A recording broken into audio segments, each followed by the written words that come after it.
புதுச்சேரியில் இன்று பரப்புரை செய்யவிருந்த தேமுதிக தலைவர் விஜயகாந்த் அதனை ரத்து செய்துள்ளார். அதற்கு என்ன காரணம் என்பது குறித்து நம் செய்தியாளர் ரெஹ்மானிடம் கேட்போம். ரெஹ்மான், விஜயகாந்த் தன்னோட பரப்புரையை இன்று ரத்து செய்யறதுக்கு என்ன காரணம்? சரண்யா, அதாவது புதுச்சேரியில ஆளும் என்ஆர் காங்கிரஸ் கட்சிக்கும் பாட்டாளி மக்கள் கட்சியும் இரண்டு கட்சிகளுமே தற்போது வேட்பாளர்களை நிறுத்தி இருக்கின்றார்கள். அவர்களும் போட்டியிடுவார்கள் என்று அறிவித்திருக்கின்றார்கள். இந்த நிலையிலே தேசிய ஜனநாயக கூட்டணியில் ஆளும் என்ஆர் காங்கிரஸ் கட்சி வேட்பாளர் தான் அதிகாரப்பூர்வமான வேட்பாளர் என்று பாரதிய ஜனதா கட்சி நேற்று அறிவித்தது. இருந்த நிலையிலும் பாமகவானது தாங்கள் தொடர்ந்து போட்டியிடுவதை உறுதி என்பதையும் அந்த கட்சியுடைய தலைவரும் தெரிவித்திருக்கின்றார். ஜி.கே. மணியும் நேற்று அறிக்கை வெளியிட்டிருக்கின்றார். இந்த சர்ச்சையான சூழ்நிலையிலே தற்போது இந்த இரு கட்சிகளுக்கு இடையே ஏற்பட்ட சர்ச்சை மட்டுமல்லாமல் இந்த கூட்டணியில் இருக்கக்கூடிய தேமுதிகவையும் ஆதரவு கோரியிருந்தது ஆளும் என்ஆர் காங்கிரஸ் கட்சி. ஆனால் தேமுதிகவானது தனது ஆதரவை தர மறுத்துவிட்டது.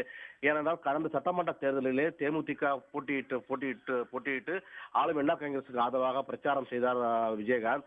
ஆனால் வெற்றி பெற்ற பிறகு விஜயகாந்தை சென்று சந்தித்து அவர்களுக்கு நன்றி சொல்லவில்லை, அவரை சந்திக்கவில்லை என்ற குற்றச்சாட்டை அவர்கள் வைத்தார்கள்.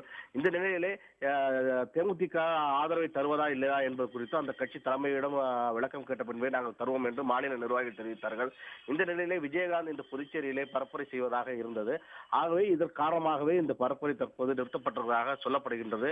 இருந்த போதிலும், அதாவது விஜயகாந்த் பொறுத்தவரை புதுச்சேரியிலே பாமகவிற்கு பரப்புரை செய்வதா அல்லது என்ஆர் காங்கிரஸ் செய்வதா என்ற சர்ச்சை இருக்கின்றது. ஏனென்றால் தமிழகத்தை பொறுத்தவரை பாமக கூட்டணியில் தேமுதிக இருக்கின்ற காரணத்தினால் இங்கு தேமுதிக ஆதரவாகவோ அல்லது என்ஆர் காங்கிரசுக்கு ஆதரவாக யாருக்கு ஆதரவாக பிரச்சாரம் செய்வது என்ற சூழ்நிலை இருக்கின்ற காரணத்தால் இந்த பரப்புரை நிறுத்தப்பட்டிருக்கின்றதாக சொல்லப்படுகின்றது.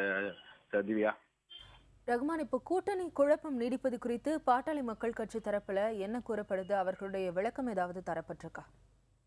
கண்டிப்பா திவ்யா, அதாவது நேற்று பாரதிய ஜனதா கட்சியை சேர்ந்த நிர்வாகிகள் ஆளும் என்ஆர் காங்கிரஸ் கட்சி அலுவலகத்திற்கு அதாவது எங்களுடைய தேசிய ஜனநாயக கூட்டணியுடைய அதிகாரப்பூர்வ வேட்பாளர் என்ஆர் காங்கிரஸ் வேட்பாளர் ராதாகிருஷ்ணன் என்று அவர்கள் அறிவித்தார்கள். ஆனால் அதே நிலையிலே பாமகவும் நாங்கள் போட்டியிடுவோம் என்று அந்த கட்சியுடைய தலைவர் ஜி.கே. மணியும் நேற்று அறிக்கை கொடுத்திருந்தார். இதைத் தொடர்ந்து நேற்று இரவு, அதாவது பாமகவுடைய வேட்பாளரும் மாநில செயலாளருமான அனந்தராமன் நேற்று இரவு தெரிவிக்கும்போது சமரசம் என்ற பேச்சுக்கே இடமில்லை, ஆகவே நாங்கள் கண்டிப்பாக போட்டியிடுவோம் என்றும் அவர்கள் தரப்பில் தெரிவித்திருக்கின்றார்கள். ஆகவே இந்த இருவரும் போட்டியிடுவது உறுதி என்ற நிலை தற்போது ஏற்பட்டிருக்கின்றது. ஆகவே இது ஒரு குழப்பமான சூழ்நிலையே புதுச்சேரியில் இந்த கூட்டணியில் ஏற்பட்டிருக்கின்றது.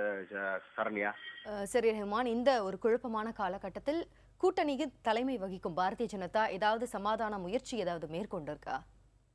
கண்டிப்பா, அதாவது பாரதிய ஜனதா அதாவது நேற்று முதலமைச்சர் ரங்கசாமி சந்தித்து விட்டு செய்தியாளர்களிடம் பேசிய பாரதிய ஜனதா கட்சி நிர்வாகிகளிடம் அவர்கள் கேட்டபோது, உங்களுடைய கூட்டணி பற்றிய தெளிவான முடிவை தெரிவிங்கள் என்று கேட்டபோது, எங்களுடைய கூட்டணியில் என்ஆர் காங்கிரஸ், தேமுதிக, பாமக உள்ளிட்ட அனைத்து கட்சிகளுமே இருக்கின்றார்கள். தமிழகத்தில் உள்ள அனைத்து கட்சிகளுமே புதுச்சேரியிலும் இருக்கின்றார்கள். ஆகவே யாரும் கூட்டணி என்று விலகவில்லை. இருந்த போதிலும் பாமகவை சமரசம் செய்ய முயற்சியில் நாங்கள் ஈடுபடுவோம். மேலும் எங்களுடைய தலைமையிடம் தெரிவித்து பாமகவை சமரசம் செய்யும் முடிவில் ஈடுபடுவோம். ஆனால் கட்சியுடைய தலைமையை பொறுத்தவரை ஆளும் என்ஆர் காங்கிரஸ் கட்சி தான் வேட்பாளராக அவர்கள் அறிவிக்கப்பட்டிருக்கின்றார்கள் என்ற முடிவை அவர்கள் தெரிவித்திருக்கின்றார்கள். ஆகவே இது குறித்து பாமகவுடைய தலைமையும் பாரதிய ஜனதா கட்சியுடைய தலைமையும் அறிவிக்கக்கூடிய முடிவுதான் இதற்கு இறுதியாக இருக்கும் என்று தெரிய வருகின்றது. சரண்யா, புதுச்சேரியில் கூட்டணியில் நீடித்து வரும் குழப்பம் குறித்த உங்கள் தகவல்களுக்கு நன்றி ரஹ்மான்.